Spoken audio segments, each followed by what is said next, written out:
yourself for invasion. This is Indie Invasion.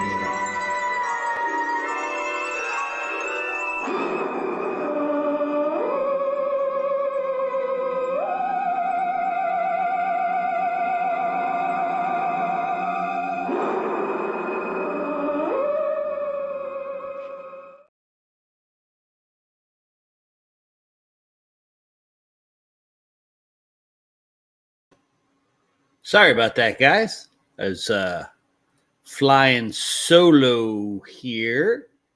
Welcome to the show. I'm trying to figure out where everything is here because I'm running late. There we go. That's mucho better. Let's switch those. Perfect. What's happening, guys? As you can see, I'm flying solo tonight for our hobby night. Eric works for the post office, so they are running him ragged.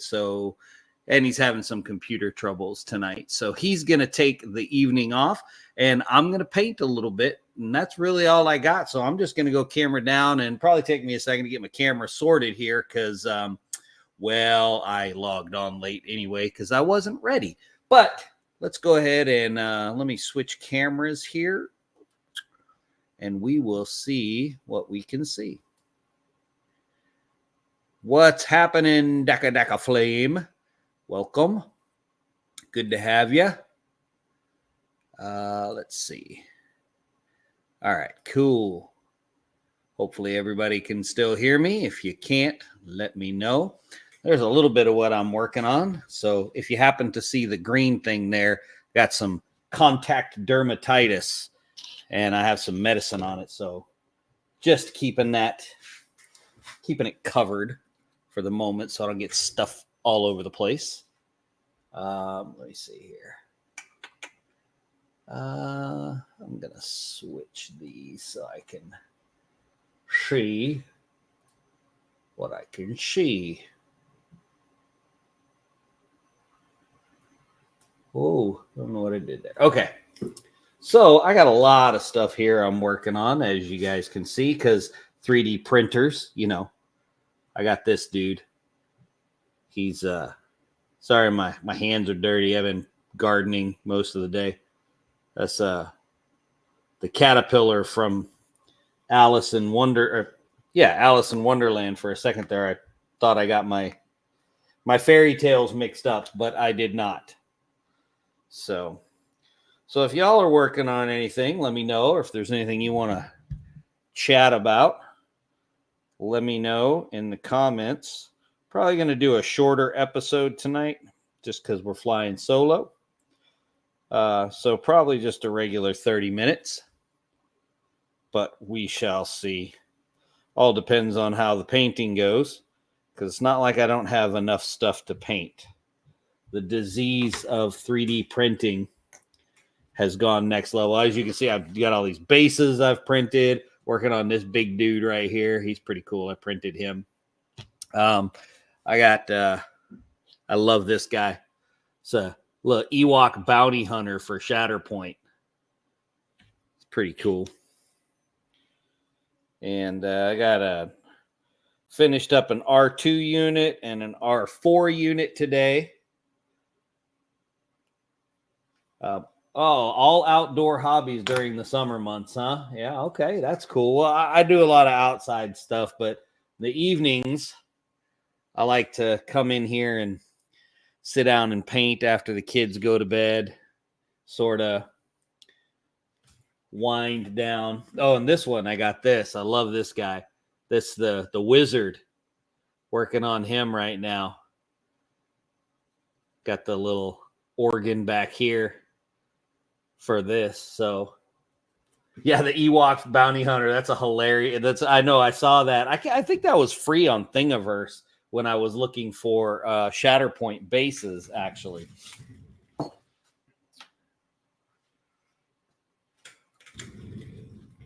Then I got this dude here for Deep Wars that I printed up. A robot mech. So I had one of these before, but it broke and I lost a bunch of the pieces. So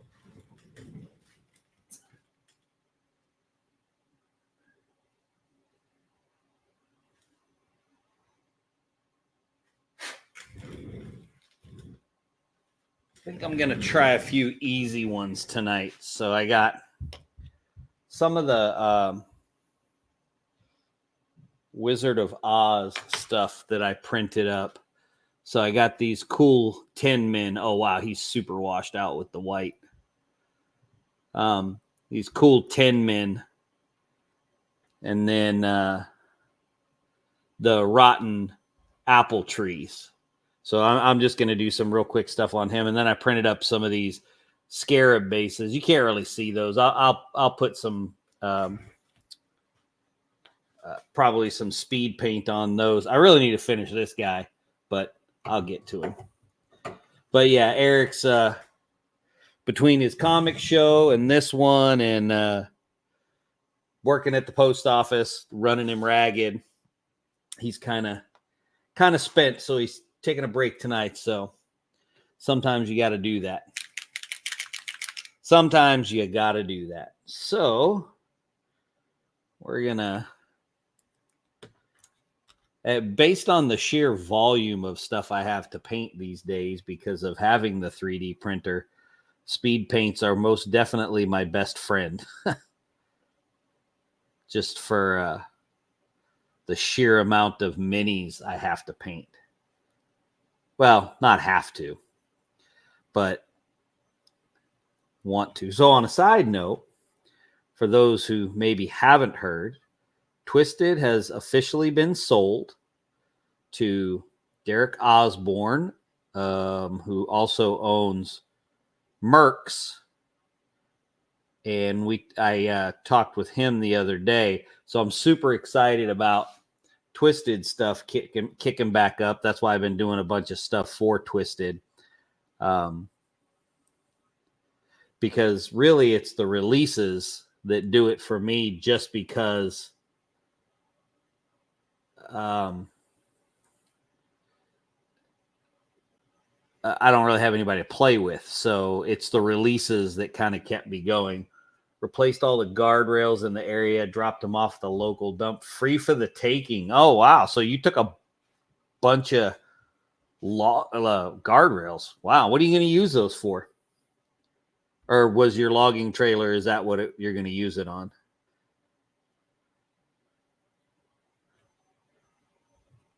So, yeah, I guess you're beat. That's a lot of labor right there.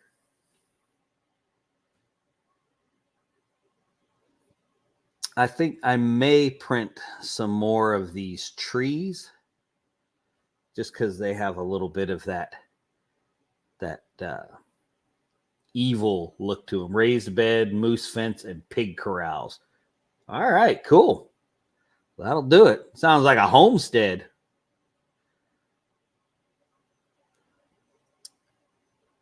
I'm afraid I wasn't doing anything quite that exciting. I was working on got a little 300-gallon pond in the backyard, and I was just working on some plants in there, putting some water plants in, and getting all kinds of soil up under my fingernails. You know, it takes like 3 days to get it out from underneath. It feels like.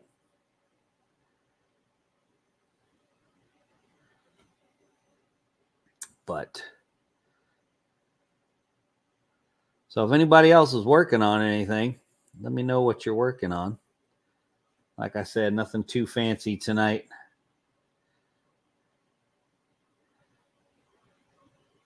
Hopefully Eric's getting some well-needed rest. Knowing him, though, he's probably not. He's probably doing stuff when he's supposed to be resting.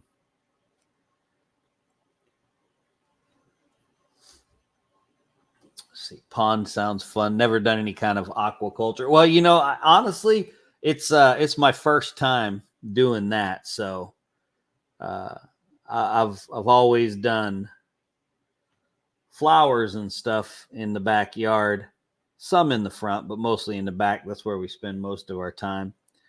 And so this year I just decided that I was going to. So, I got some Support's still stuck in there.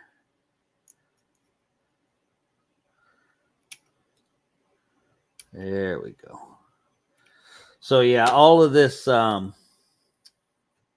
this stuff right here that I'll be working on is all stuff for Twisted, my little section of Twisted. I'm going to be setting up a really cool Oz board once I get some more of these painted up. I printed up, these aren't painted, but some Yellow Brick Road. I got some painted ones over on the table, but doing up a Yellow Brick Road to put down the middle of the table. I'm trying to find a good Cheshire cat. I found a couple, but I'm not sold on which one I want to commit to. And then I printed a Queen of Hearts, and I want to get the Raging Heroes has some really great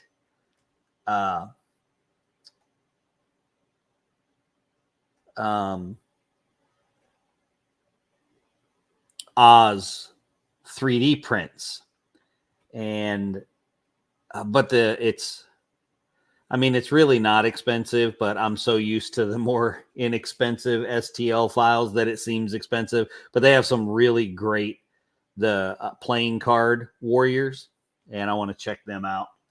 Maybe grab those. Let's see. I hear you guys mention Twisted a lot. Don't think I've listened to the episode on that game. Well, we have actually quite a few if you go way back. So, it's steampunk Victorian. It's a great game. It has some very interesting and different mechanics. Uses a whole RPG dice set. I would highly encourage you to check out the Facebook page and the Discord. They both stay... they haven't been active much lately because the game was kind of in limbo, being sold. But now that it is sold, there's that hopefulness of what's to come. There's a whole bunch of new releases coming out. Probably not real soon, but there's some real good expectation. Also, the plan, as I understand it, and I could be wrong about this, but is that that Twisted will be at Adepticon next year, which is awesome, because that's the place to be, is Adepticon. Let's see. I think I'm going to try something a little different. I'm going to experiment. Check it out. Don't have any steampunk rules in my collection. Well, if you want to get some, let me see. Let me see something. I'm going to throw a link up there. Hang on. Whoops. Not mean to do that. Playing my own show in the background. That's sort of weird, right? You don't want to do that. Let's see. Your channel. Here we go. Let me pause that. And I'm going to put a link up for you. Copy. And paste. Boop. There you go. If you pop over to that link right there, that YouTube link, there's some audio stories over there to kind of give you a little bit of an introduction to the fluff of the game. It's got some very cool mechanics. It's not a real competitive game. It's a very narrative driven, story based game, which is why I like it so much. I mean, if you've listened to us for any amount of time, I'll take that over competitive any day. I don't begrudge anybody their competitive play, but I'm going to try out this Runic Gray for a base on this Tin Man, and then go back over with like a dry brush. and then kind of maybe rust him up a little bit. I don't know. I have no clue what I'm actually going to do with these guys. I'm just trying to get paint on stuff. These are not the nice, loving, kind Tin Man from the movie by any stretch of the imagination. We got this particular one has a human head hanging there on his belt right there. Oh, you get two of them. Didn't even see that. You get two. That's outstanding. It's quite the fine fellow. All right, well, I guess I better get a couple more of those.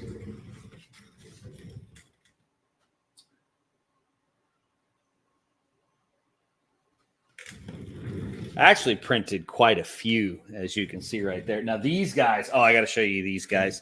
I love these. So I usually do a twisted Christmas scenario. And as it stands right now, I've got a Santa Claus, 4 elves, sugar plum fairies. What else do I have? Gingerbread men. And so I just added, boom, these guys, creepy, scary snowmen.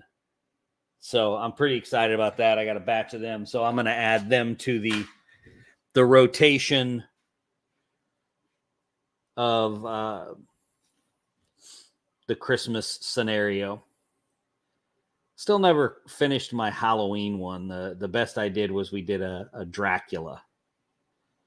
I didn't do an actual Halloween one, although I have quite a few models set aside for the Halloween one. And you are very welcome for the link. Yeah, there's a series of audio stories right out of the rule book to kind of give you a background on some of the fluff and stuff like that.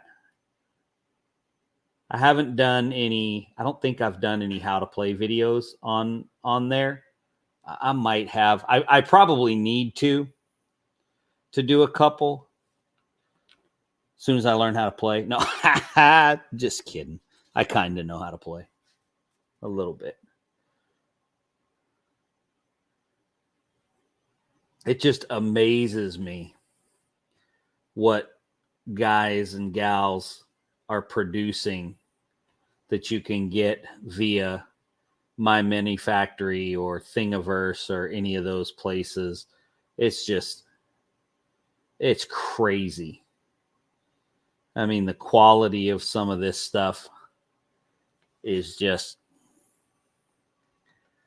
and it's extremely dangerous because I just can't stop printing stuff.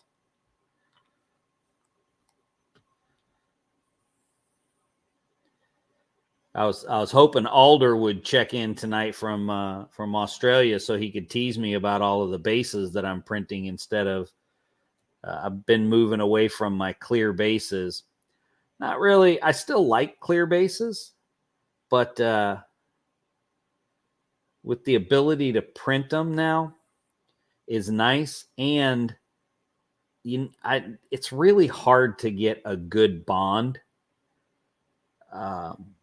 with the clear acrylic bases and the model's feet. Like, one of the things that I do is I will sand the bottom of their feet until the model will stand up on its own. And then I'll glue it. But you still have to be super careful, because if you put too much glue on, it fogs the acrylic. And then that just ruins the whole kind of purpose of having it. So you always end up using just this little dainty amount of glue, and the connection's not always the greatest. And so I was just like, well, I have them to print. I've got resin. I've got a printer. Let's do it. So there you go. That's what I did. Now, this particular one, he's a little disturbed. He's holding dude's forearm there. I don't know if that'll focus or not. There you go. Right there in his hand, he's holding a hand. Very disturbing fellow. So these guys I will probably use. I was working on a couple of plans for Twisted. And one of the things I did that I just finished painting today, and I posted, I did it this evening because it was just a super fast, cheap dry brush wash kind of paint job. They look pretty good, but I did they're technically, the file that I printed from was halfling ghouls. And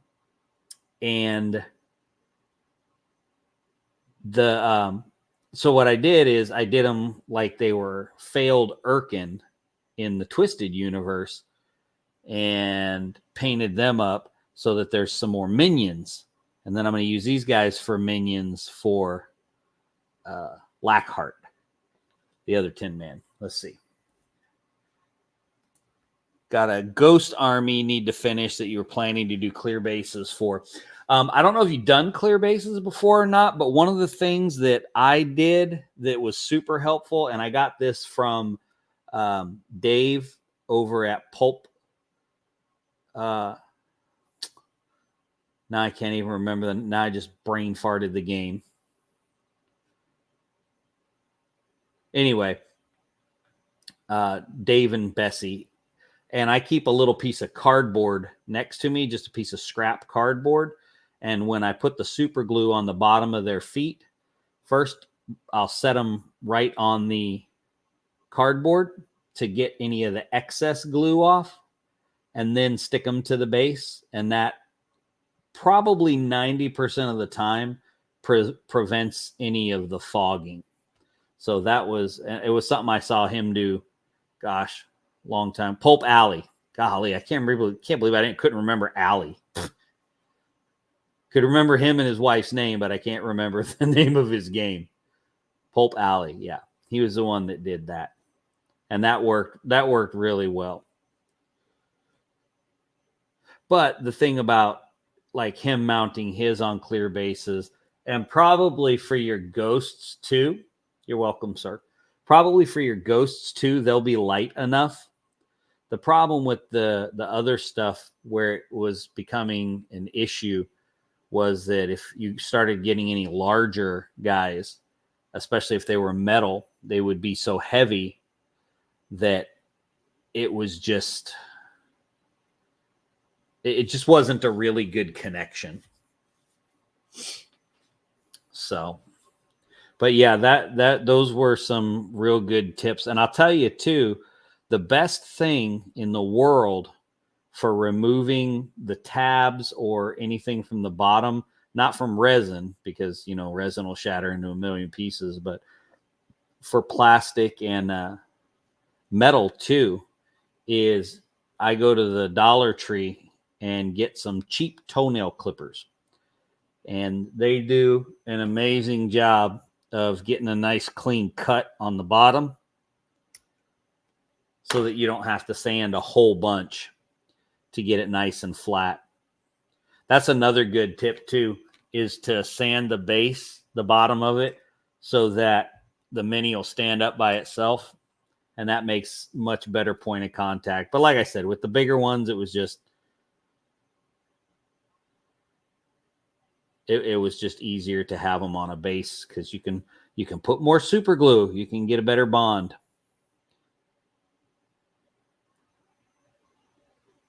And that's a good thing. Plus, I can print my own bases. So why not?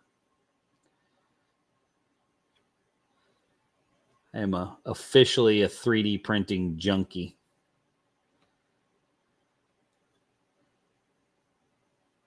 If Todd R was here, he would know. He would understand, because he too was, but he sold his. Now he's a bamboo junkie.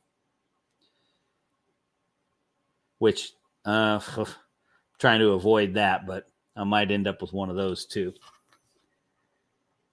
But not right now. I still got 2 Ender 3s that are running pretty well.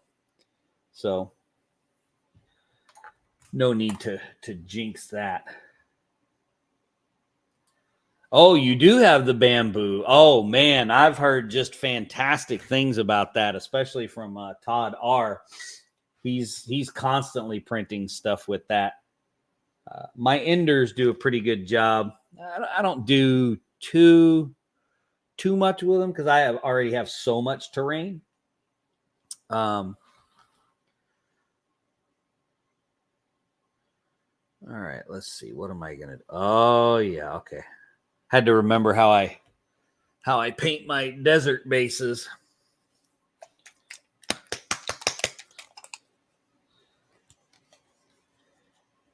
High quality paint. Apple barrel. Oh, I just heard my beat. I'll show you guys my problem.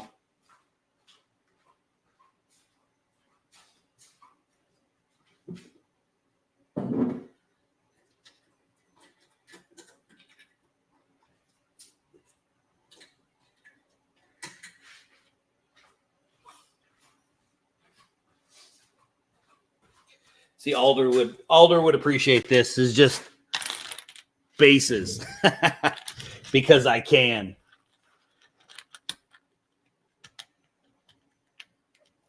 First 3D printer. Okay. Yeah, I've heard from friends that have enders like I do and other printers that the comparison is just really easy. Scatter terrain printed has been good quality on successful prints. Haven't worked out all the adhesion problems. Yeah, I don't know anything about the bamboo. I know 90% of my adhesion problems with my ender. 90% of the time, it's always bed leveling. Rarely encounter any other problems as far as bed adhesion than that.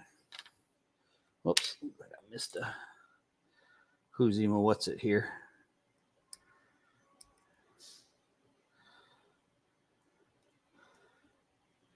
Yeah, that's kind of like me with my resin printer. I don't have anything to compare it to. I bought an older used one.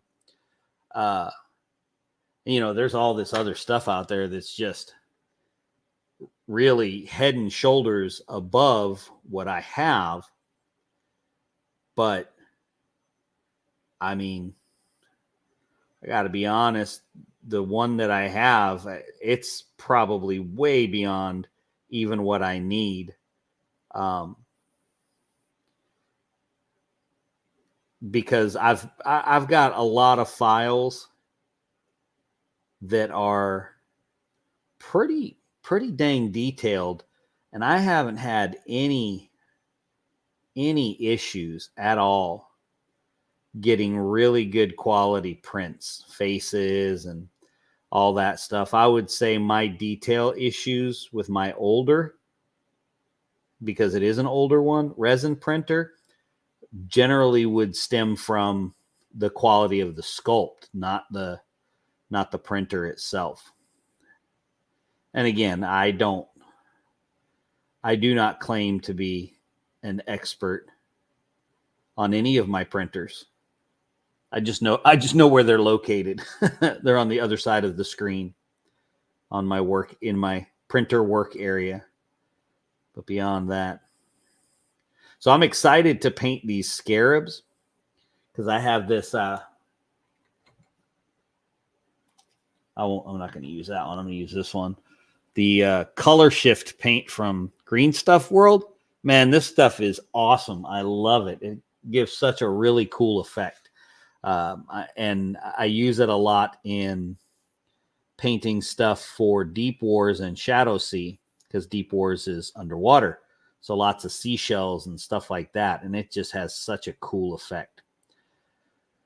It was weird using it the first time, though, because the instructions are that you paint it on over a gloss black. And I didn't understand that. I still don't understand it. If Eric were here, he could probably explain it with some cool color theory stuff, because he's an art guy. But when you put it over that gloss black, man, yes, exactly. That color shift is going to be awesome on the beetles. And I think that I will distinguish them for playing purposes I've got this cobalt blue, which this is my favorite one. And then I've got the psychotic illusion. I'm not sure if I'm going to use that one because it's kind of in between the this one, the toxic purple, and the azure blue, or the cobalt blue. It's kind of in between those two and really close. So I might not use that one. And then I've got a really, really good yellow that I want to use too. So that's the plan. I don't have anything up here right now on the desk that I've recently used it on. So, but yeah, that color shift, I love that paint. Surprisingly, the color shift from Apple Barrel is actually really good too. It's not quite the same quality, but it's pretty good. I like it.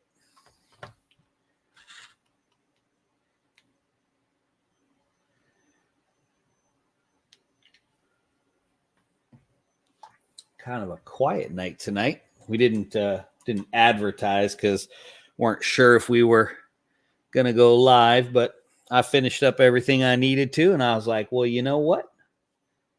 I got 700,000 miniatures to paint. I should probably work on at least 5 or 6 of them.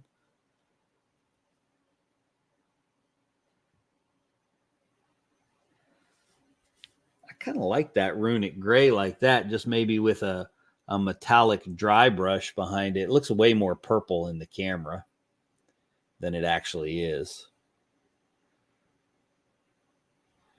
But I like that. I think I'll do a metallic dry brush on that. I'm not sure how bright or dull I want to go with that. And I got these little itty bitty guys here. Little flaming skulls. These should be pretty easy to paint. Yeah, Apple Barrel makes all kinds of stuff. I'm technically a plaid ambassador, so I have so much Apple Barrel paint, it's ridiculous. Color shift gold. I've got a copper from Green Stuff World, but I don't know that I've seen a gold. But yeah, that would be good for their helmets. If that's what it'd be good for other stuff too, but I suspect that's what you're thinking is for the visor on their helmet.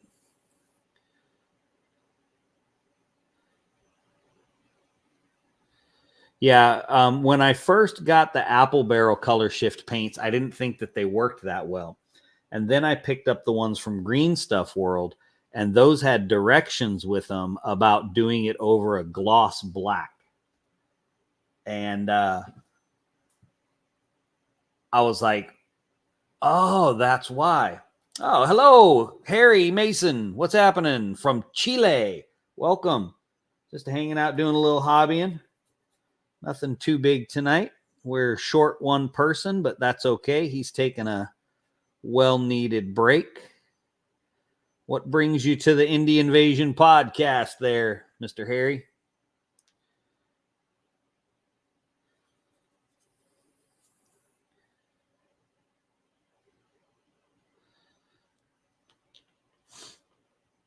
I gotta get some orange too. I gotta pick up a whole bunch more. I am running low on many of my primary colors for my my pro acryls.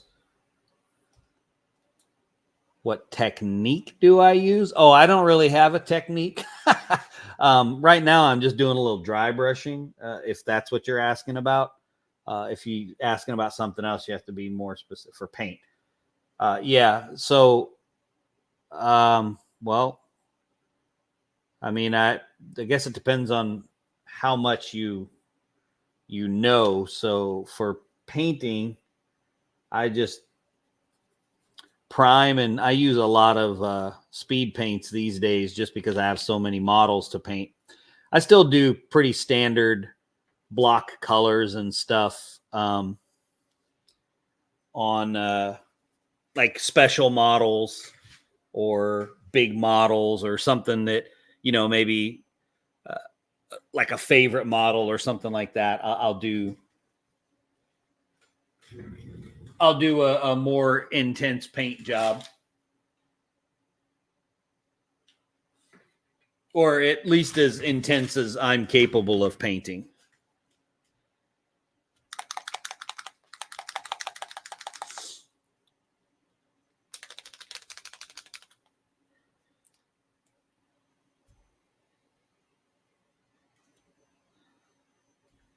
Right now, I'm just doing a little bit of dry brushing stuff to pull some colors together on my flaming skulls here. I don't even really know why I printed these. I'll probably use them as some kind of spell markers in Twisted for something or other. I don't know.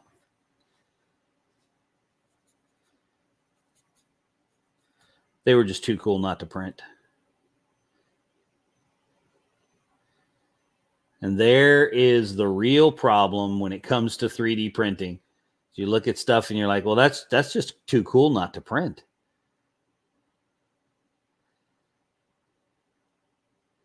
Like this guy. I'm going to show you this guy. This guy's so cool.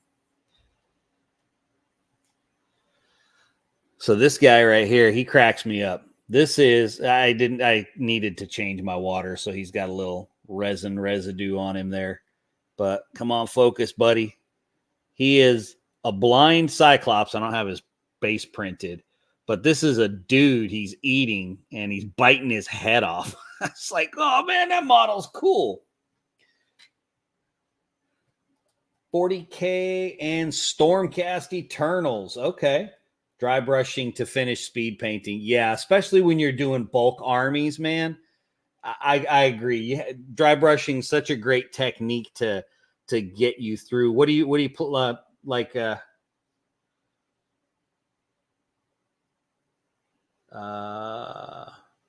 asked, what 40K army do you play? No, it cured that one cured fine. It's just that when I put it in the wash, my water was still a little dirty. So there's a little bit of residual resin on it. It won't hurt it. It's super thin. You won't even be able to see it once I prime it. So it's not a big deal.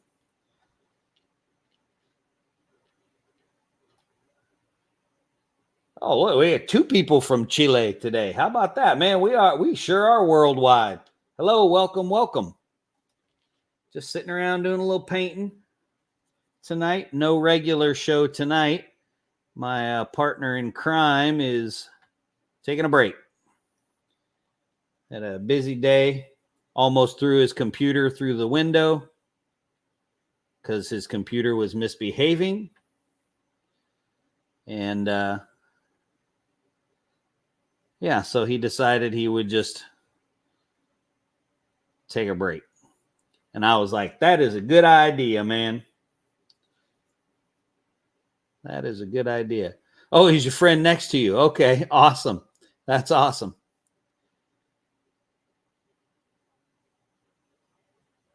Well, we're glad you decided to join us, gentlemen. Typically on Thursday nights, we get together and talk about games, new games, gaming topics, whatever it is, for about 30 minutes. And then at the end of the month, we have a hobby night and we paint. Tau. Oh, no, you play Tau. Oh, you miss painting. Well, get back to it. I found when I hit dry spells in painting, when I just can't get stuff to the table, what I try to do is just get 10 minutes, 10, 15 minutes. If I can get 10, 15 minutes on a model, I can get a little bit of something done. I can put a wash on and let it dry. Something like that. The Tau. I remember when the Tau came out. I've been playing well, I don't play 40K anymore, but I was playing 40K a very long time ago, and I remember when the Tau first came out. My buddy Bill, when I was stationed out in California, he was our first Tau player.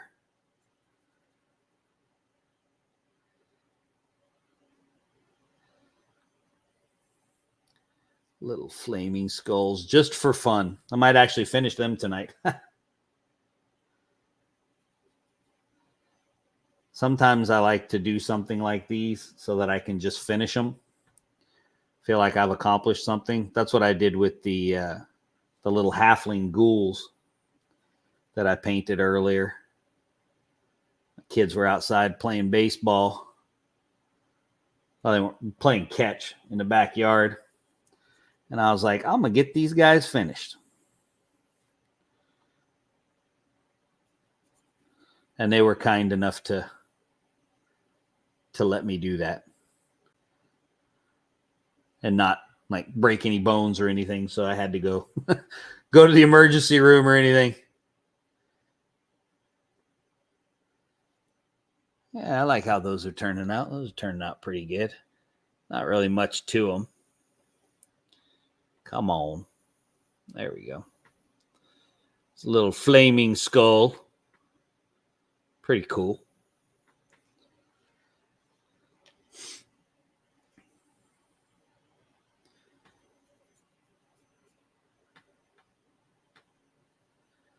Tomorrow is Friday and the weekend. So anybody getting any games in this weekend? Got anything lined up? I am hopefully going to continue our Battletech campaign this weekend.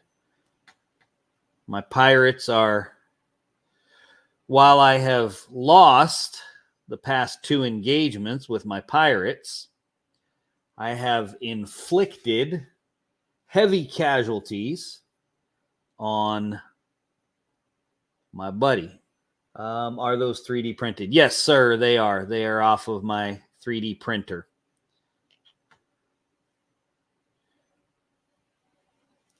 I don't even, a buddy of mine gave me a whole bunch of files because he bought the files, but he doesn't have a 3D printer. So he gave me the files and I printed them. And I think that that's what they were in. I can't remember what it was. They were some pretty cool files. They were D&D adventures, but the adventure was kind of like self-contained. What time is it where we are? It's about 10:20. They're self-contained adventures. And all of the models that you need for the adventure are right in there. So that's kind of cool. No plans for game at the moment. Unfortunately, I've been telling my group I probably won't be showing up until July when things slow down. Oh, bummer, man. Oh, cool. You DM 5th edition D&D. Sweet. Yeah,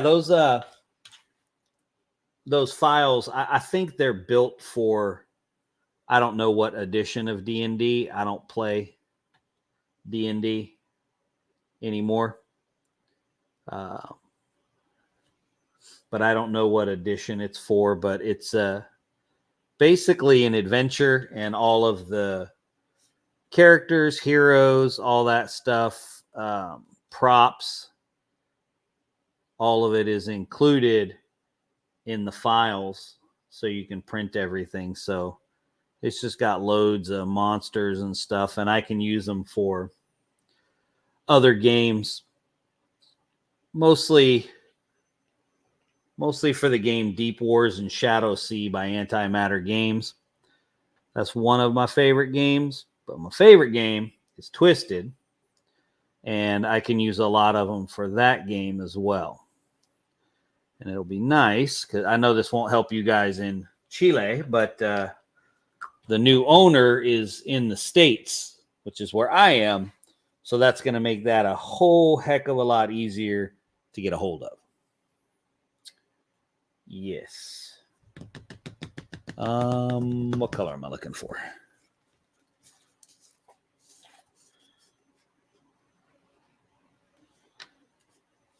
So what's everybody's typical games? What are you typically playing?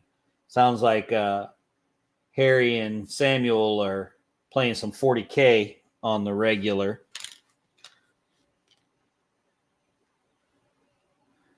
What about everybody else? Right now, I'm mostly just playing BattleTech. I play what I can get to the table, but my 10-year-old likes BattleTech, so I can get BattleTech to the table a whole lot more than anything else. But I told him today that over the summer, I'm going to teach him how to play Deep Wars and Shadow Sea. So be getting another one on the table. And then when he's ready, teach him how to play Twisted. Then he can do the same thing that my other son did to me, and I can take him to a convention and he can win the whole thing and beat his old man.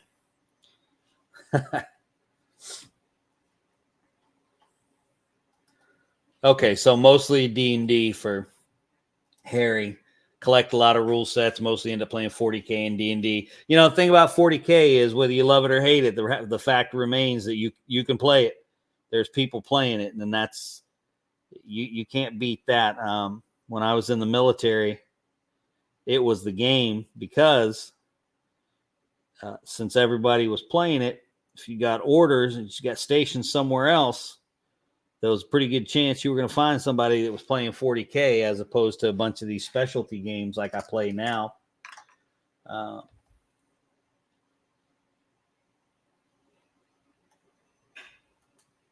right, Harry, thanks for joining us. Fallout's good. Vampire the Masquerade, good too. DACA, I got a Pit Lord and Fallout factions pre-ordered. Excited for those to get half finished and then sit on the shelf. There you go. Half finished and sit on the shelf. You know, I've played the Fallout game. I don't know if you've had a chance to play it yet. I'm assuming you're talking about the skirmish game. Correct me if I'm wrong. But my son has it. And it's actually it's a pretty good game. I was surprised. Not because I thought it was going to be bad, but I don't think I was expecting it to be as good as it was. All right, let's take a look at one of these guys here. See, more apple barrel.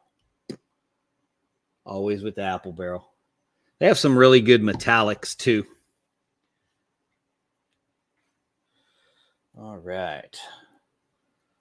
Let's try one of these fellas. I'm going to try this dry brush on him. Let's see how that looks. I think that speed paint's dry.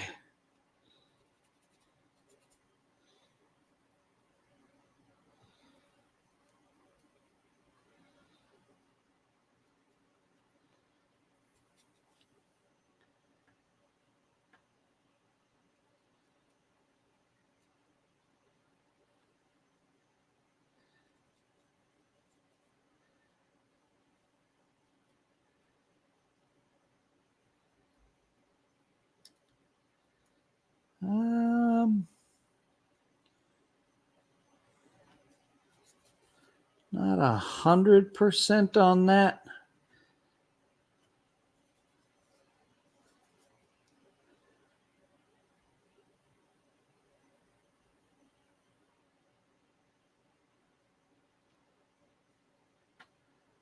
It looks all right. Wonder if maybe like a dark wash, like an Agrax over that. Original Fallout Wasteland Warfare. Hold on here. At launch. No, I'm not going to play it though. Faction is a new game from the same company that's supposed to be more streamlined. Okay. Yeah, I haven't played that version, but like I said, I've played the the tabletop skirmish one. And like I said, I was pleasantly surprised. Let's see. Yeah, that contrasts pretty well. I don't think I have any rust effects anymore. Might have to make some.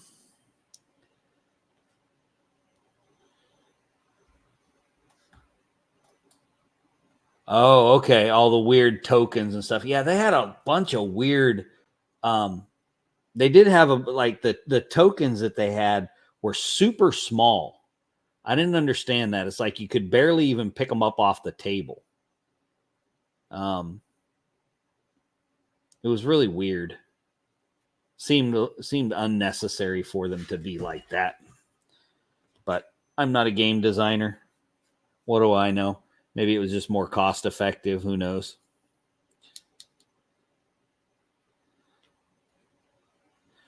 Who knows? Not me.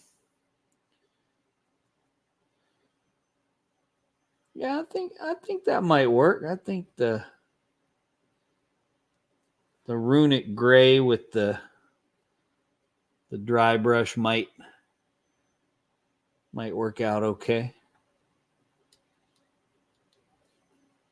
I think I'm going to dry brush these fellas, and then I'm going to call it a night.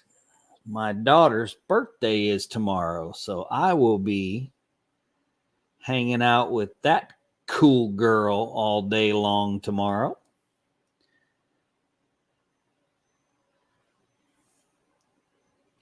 And she's probably going to wear me out, so.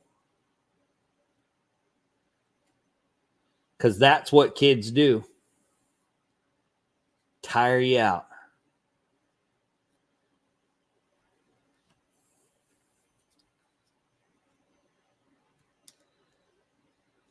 Now, Daka, what part of the world are you in? Rabbit stew and buffalo trace. Oh, man, that sounds good.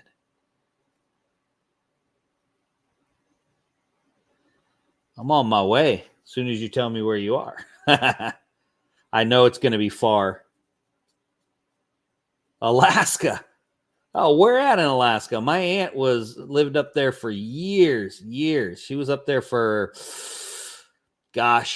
40 years. She just recently moved down here. She did a lot of ministry work up there, but finally moved back down here to be around family. She was up there by herself. We didn't have any other family up there. So it was just her as she was getting older.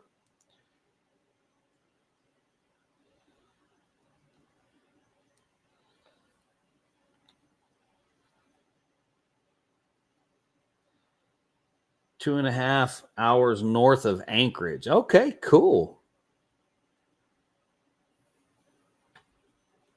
That's awesome. My daughter wants to go to Alaska. She doesn't want to stay because she's a Southern girl. I'm in South Carolina, and it doesn't get that cold here. And she gets cold here. As a matter of fact, where did we go the other day? We went somewhere the other day. Now, mind you, it's been 95 degrees here daily. I don't remember where we were going. We were going somewhere. And she had a long sleeve shirt on and pants. And I said, "Girl, what are you doing?" She said, "I'm cold." I said, "Well, okay. Good place to visit in the summer." My aunt has told me that many times. I would like to get up there. I had, when I was in the Air Force, I had put in for Shemia, Erickson Air Force Base.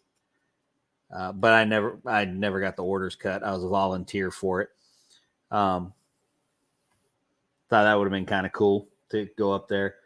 Can't handle the heat. Starting to get pretty uncomfortable in the 70s. Yeah, it's pretty hot here. We were, I guess it was probably 92-ish today.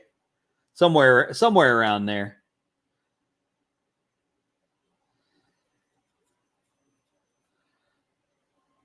Boy, if we'd have had Alder on with us tonight, that'd have been impressive. We would have had South America, Australia, Alaska. Man, we'd have worldwide, baby. Yeah, but check out those videos on the Twisted YouTube channel. You can find those same ones too. I think there's more of them on our Podbean. And they're none of them are very long. I don't think any of them are more than 15 minutes. So they're a quick, easy listen. There might be one longer than 15 minutes, but if it is, it's just a couple minutes longer. They're pretty short. Like I said, they're just the stories from the rule books.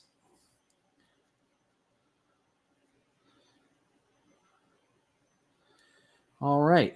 That is all of those guys. And all right. Thanks, sir. I'm getting ready to check out myself. I'm just going to switch cameras here and say goodnight to all of you lovely folks. Both of you. All right, guys. Well, thanks for joining me this evening for our hobby hangout. Don't forget to like, follow, subscribe, smash all the buttons, and join us every Thursday night where we usually talk about stuff, except the last Thursday of the month where we do some hobby.